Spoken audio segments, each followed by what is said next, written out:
حضرت زینب رسول اللہ صلی اللہ علیہ وآلہ وسلم کی سب سے بڑی بیٹی تھیں، جو آپ کی سب سے پہلی اور سب سے لاڈلی بیوی حضرت خدیجہ رضی اللہ تعالیٰ عنہ سے پیدا ہوئی۔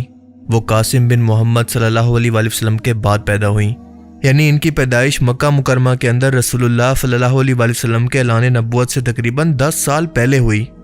آپ کا نام زینب رکھا گیا، جس کے معنی ہیں باوقار اور خوبصورت۔ حضرت زینب نے اپنی ابتدائی زندگی رسول اللہ صلی اللہ علیہ وآلہ وسلم اور حضرت خدیجہ کے زیر تربیت گزاری، جو کہ انہیں دین کی اعلیٰ اقدار اور اخلاق سکھانے کے اندر مددگار ثابت ہوئی۔ جب آپ کی عمر 20 سال ہوئی تو حضرت خدیجہ کے بھانجے ابو العاص بن ربیع نے حضرت زینب کے لیے نکاح کا پیغام رسول اللہ صلی اللہ علیہ وآلہ وسلم کو بھجوایا۔ آپ صلی اللہ علیہ وآلہ وسلم نے فرمایا کہ میں اس کی مرضی کے بغیر جواب نہیں دے سکتا، اور اس کے بعد حضرت زینب کے پاس جا کر فرمایا کہ تمہارے خالہ کے بیٹے نے تمہارا ہاتھ مانگا ہے، کیا تم اس بات پر راضی ہو؟ حضرت زینب یہ بات سن کر شرما کر اندر چلی گئیں۔ رسول اللہ صلی اللہ علیہ وآلہ وسلم نے یہ رشتہ قبول کر لیا، اور اس کے بعد شروع ہوتی ہے ایک لازوال محبت اور صبر کی داستان، جو کہ آپ کو رلا کر رکھ دے گی۔ ابو العاص ایک انتہائی شریف، ایماندار اور کاروباری انسان تھے۔ حضرت زینب سے ان کے 2 بچے علی اور بیٹی امامہ پیدا ہوئیں، اور اس وقت ان کی زندگی بہت ہی خوشیوں سے بھری ہوئی تھی۔ لیکن اس کے بعد اس محبت کی آزمائش شروع ہوتی ہے، جب رسول اللہ صلی اللہ علیہ وآلہ وسلم پر پہلی مرتبہ وحی نازل ہوتی ہے اور آپ کو اعلان نبوت کا حکم دیا جاتا ہے۔ آپ صلی اللہ علیہ وآلہ وسلم اپنی بیٹی زینب بنت محمد صلی اللہ علیہ وآلہ وسلم کو دعوت دیتے ہیں تو وہ فوراً اسلام قبول کر لیتی ہیں۔ ابو العاص ان دنوں کسی سفر پر تھے۔ جب وہ واپس آتے ہیں تو زینب اپنے اسلام لانے کا اعلان کرتی ہیں اور خوشی سے بتاتی ہیں کہ میرے ابو کو نبوت عطا کی گئی ہے۔ ابو العاص یہ سن کر اٹھ کر ناراض ہو کر باہر چلے جاتے ہیں تو زینب پیچھے جا کر ان کو مناتی ہیں اور اسلام کی دعوت دیتی ہیں، مگر وہ اس دعوت کو ٹھکرا دیتے ہیں۔ اب ان دونوں کی محبت کے اندر عقیدے کا مسئلہ پیدا ہو چکا تھا۔ زینب کہنے لگی کہ میں اپنے ابو کو جھٹلا نہیں سکتی، انہوں نے کبھی بھی زندگی کے اندر جھوٹ نہیں بولا، وہ صادق اور امین ہے۔ اور ویسے بھی صرف میں نہیں بلکہ میری ماں، میری بہنیں، میرے چچا زاد بھائی علی بن ابی طالب اور تمہارے چچا زاد عثمان بن عفان بھی مسلمان ہو چکے ہیں، اور اس کے علاوہ تمہارے دوست ابو بکر بھی اسلام لا چکے ہیں۔ ابو العاص نے یہ سن کر جواب دیا کہ میں نہیں چاہتا کہ لوگ کہیں کہ اس نے اپنی قوم کو چھوڑ دیا اور اپنے آبا و اجداد کو جھوٹا کہہ دیا ہے، اور میں تمہارے والد کو بھی برا بھلا نہیں کہہ سکتا۔ بہرحال انہوں نے اسلام قبول نہ کیا۔ وقت گزرتا گیا، یہاں تک کہ اس کے بعد رسول اللہ صلی اللہ علیہ وآلہ وسلم کو نبوت کے 13ویں سال جب مکہ سے مدینہ اپنے ساتھیوں کے ساتھ ہجرت کا حکم دیا جاتا ہے، حضرت زینب رسول اللہ صلی اللہ علیہ وآلہ وسلم کے پاس آ کر پوچھتی ہیں کہ کیا میں اپنے شوہر اور بچوں کے ساتھ مکہ میں رک سکتی ہوں؟ آپ صلی اللہ علیہ وآلہ وسلم ان کو اجازت دے دیتے ہیں کہ ٹھیک ہے، تم مکہ میں ہی اپنے بچوں اور اپنے شوہر کے ساتھ رک سکتی ہو۔ اور اس کے صرف 1 سال کے بعد یعنی 2 ہجری کے اندر کفر اور اسلام کے درمیان پہلی جنگ یعنی جنگ بدر کا وقت آتا ہے۔ اس جنگ کے اندر ابو العاص قریش مکہ کے ساتھ اپنے سسر کے خلاف لڑنے کے لیے شامل ہوتے ہیں۔ آپ اس دوران حضرت زینب کے صبر اور برداشت کا اندازہ لگائیں کہ ایک طرف بچوں کے یتیم ہونے کا خوف تو دوسری طرف اپنے باپ کو کھو دینے کا خوف۔ مگر اللہ کی کرنی ایسی ہوئی کہ جنگ بدر کے اندر قریش مکہ کی شکست کے بعد جن لوگوں کو قیدی بنا دیا گیا، ان لوگوں کے اندر ابو العاص بھی شامل تھے۔ قیدیوں کو فدیہ دے کر یا پھر پڑھے لکھے شخص کا 10 مسلمانوں کو پڑھانے پر آزادی دی جا رہی تھی، اور حضرت زینب کو جب یہ خبر ہوئی تو ان کے پاس فدیہ دینے کے لیے کوئی قیمتی چیز موجود نہیں تھی سوائے ایک چیز کے، ان کی والدہ حضرت خدیجہ کا دیا ہوا ایک قیمتی ہار، ایک نیکلس۔ انہوں نے فوراً وہ اتار کر ابو العاص کے بھائی کو روانہ کیا کہ میرے شوہر کا فدیہ دے کر ان کو چھڑوا کر واپس لے آؤ۔ جب قیدیوں کا فدیہ دے کر ان کو چھوڑا جا رہا تھا تو اسی دوران ایک ہار پر رسول اللہ صلی اللہ علیہ وآلہ وسلم کی نظر پڑی، اور آپ فوراً اس کو پہچان کر زاروں قطار رونے لگے۔ آپ نے فرمایا کہ یہ ہار میری بیوی خدیجہ کا ہے، اور پھر کھڑے ہو کر فرمایا کہ مسلمانوں، یہ شخص برا داماد نہیں ہے، کیا تم مجھے اس بات کی اجازت دیتے ہو کہ یہ ہار اس کو واپس کر کے بنا فدیے کے آزاد کر دوں؟ سب نے جواب دیا کہ ہاں اللہ کے رسول، ہم سب کو اس پر کوئی اعتراض نہیں۔ آپ صلی اللہ علیہ وآلہ وسلم نے یہ ہار ابو العاص کو پکڑایا اور فرمایا کہ خدیجہ کا یہ ہار زینب کو واپس کر دینا، اور کیا میں تنہائی میں تم سے کچھ بات کر سکتا ہوں؟ تنہائی میں جا کر فرمایا کہ ابو العاص، اللہ نے مجھے کافر شوہر اور مسلمان بیوی کے درمیان جدائی کروانے کا حکم دیا ہے، اسی لیے میری بیٹی کو میرے حوالے کر دو۔ ابو العاص نے یہ سن کر جواب دیا کہ ٹھیک ہے، جیسا آپ کہیں۔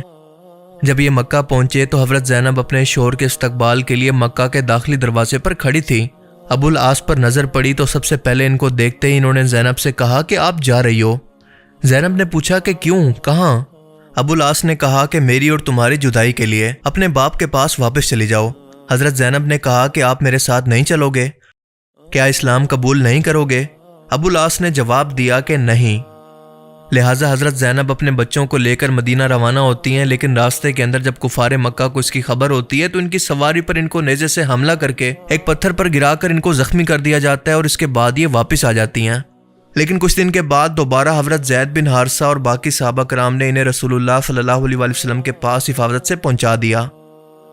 کئی رشتے آئے لیکن زینب نے کوئی رشتہ قبول نہیں کیا، کیونکہ ان کو ہمیشہ یہ امید لگی رہی کہ شاید ان کا شوہر اسلام قبول کر لے۔ اور دوسری طرف ابو العاص پر بھی قریش مکہ نے دباؤ ڈالا کہ محمد صلی اللہ علیہ وسلم کی بیٹی کو طلاق دو، اور جس عورت سے کہو گے ہم تمہاری شادی کرا دیں گے۔ تو ابو العاص جو کہ اس وقت تک مسلمان بھی نہیں ہوئے تھے، انہوں نے ہمیشہ جواب دیا کہ نہیں، کوئی عورت زینب کے برابر نہیں ہو سکتی۔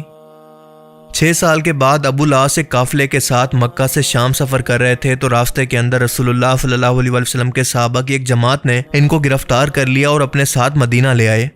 ابو العاص نے مدینہ جاتے ہوئے زینب اور ان کے گھر کے بارے میں پوچھا تو فجر کی اذان کے وقت ان کے دروازے پر پہنچے۔ زینب نے نظر پڑتے ہی پہلا سوال کیا کہ کیا آپ نے اسلام قبول کر لیا؟ جواب ملا کہ نہیں۔ رسول اللہ صلی اللہ علیہ وسلم نے فرمایا کہ کوئی بات نہیں زینب، اپنے خالہ زاد اور علی اور امامہ کے والد کو خوش آمدید کہو۔ آپ صلی اللہ علیہ وسلم نے فجر کی نماز پڑھائی اور مسجد کے آخری حصے سے اچانک سے زینب کی آواز آئی کہ میں ابو العاص کو پناہ دیتی ہوں، یہ میرے بچوں کا باپ اور میرا خالہ زاد ہے۔ رسول اللہ نے فرمایا کہ مسلمانوں، یہ برا داماد نہیں ہے، اس نے مجھ سے جو بھی کہا سچ کہا، جو بھی وعدہ کیا پورا کیا۔ اگر تم سب اجازت دو تو کیا اس کا مال اسے واپس کر کے مکہ واپس بھیج دوں، کیونکہ یہ مجھے بہت پسند ہے، اور اگر تم لوگ انکار کرو تو یہ بھی تمہارا حق ہے۔ سب صحابہ نے ایک زبان ہو کر کہا کہ اے اللہ کے رسول، ہم آپ کو اجازت دیتے ہیں۔ رسول اللہ نے حضرت زینب سے کہا کہ ابو العاص اب صرف تمہارے بچوں کا باپ اور تمہارا خالہ زاد ہے، لیکن تمہارے لیے حلال نہیں ہے، سو یہ تمہارے قریب نہ آئے۔ اور یہ فرما کر حضرت زینب کو گھر بھیج دیا اور ابو العاص کو بھی بچوں سے ملنے کے لیے بھیج دیا۔ حضرت زینب نے ابو العاص سے سوال کیا کہ کیا ابھی تک وقت نہیں آیا کہ اس لمبی جدائی کو ختم کر کے ہم لوگ ایک ساتھ ہو جائیں؟ ابو العاص نے جواب دیا کہ نہیں۔ خیر یہ اپنا مال لے کر مکہ واپس آ گئے اور یہاں پہنچ کر سب سے کہا کہ اے لوگو، جس کا مال میرے ذمہ تھا وہ سب کچھ لے لو۔ اور اس کے بعد فرمایا کہ میں گواہی دیتا ہوں کہ اللہ کے سوا کوئی معبود نہیں اور محمد صلی اللہ علیہ وسلم اللہ کے رسول ہیں۔ مکہ کے اندر اس طرح سے لوگوں کے سامنے اپنے ایمان کا کھلم کھلا اعلان کرنے کے بعد یہ مدینہ روانہ ہو گئے۔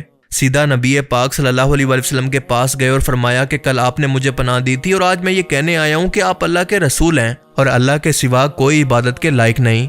اور اس کے بعد سوال کیا کہ کیا اب میں زینب کے پاس جا سکتا ہوں؟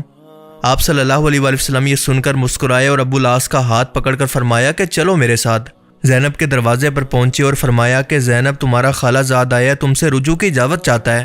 زینب یہ سن کر شرما کر مسکرانے لگیں۔ دونوں نے ایک لمبی جدائی کے بعد صرف 1 سال ساتھ گزارا اور اس کے بعد حضرت زینب اس دنیا سے رخصت ہو گئیں۔ ان کی وفات کے وقت ابو العاص اتنا دکھی تھے کہ ان کی میت پر جا کر رسول اللہ صلی اللہ علیہ وسلم کو رو رو کر کہنے لگے کہ اے اللہ کے رسول، میں زینب کے بغیر زندہ نہیں رہ سکتا۔ اللہ کے رسول ان کے سر پر ہاتھ رکھ کر ان کو تسلی دیتے اور ان کی ڈھارس بندھاتے۔ حضرت زینب کی وفات کے ٹھیک 1 سال کے بعد اور کچھ روایتوں کے اندر آتا ہے کہ 4 سال کے بعد ابو العاص اسی غم کے اندر دنیا سے چلے گئے، اور یہ تمام واقعات صحیح بخاری اور سیرہ ابن ہشام کے اندر موجود ہیں۔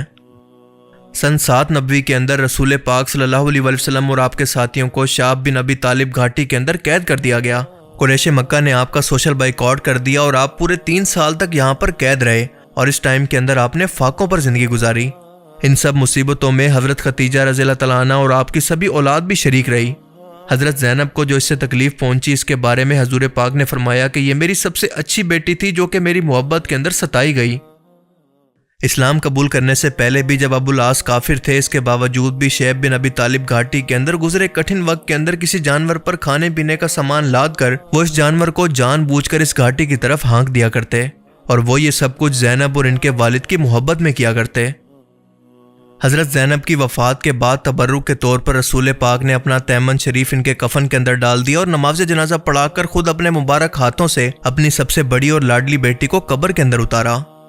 آج بھی ان کی قبر مدینہ منورہ کے اندر جنت البقیع قبرستان کے اندر موجود ہے۔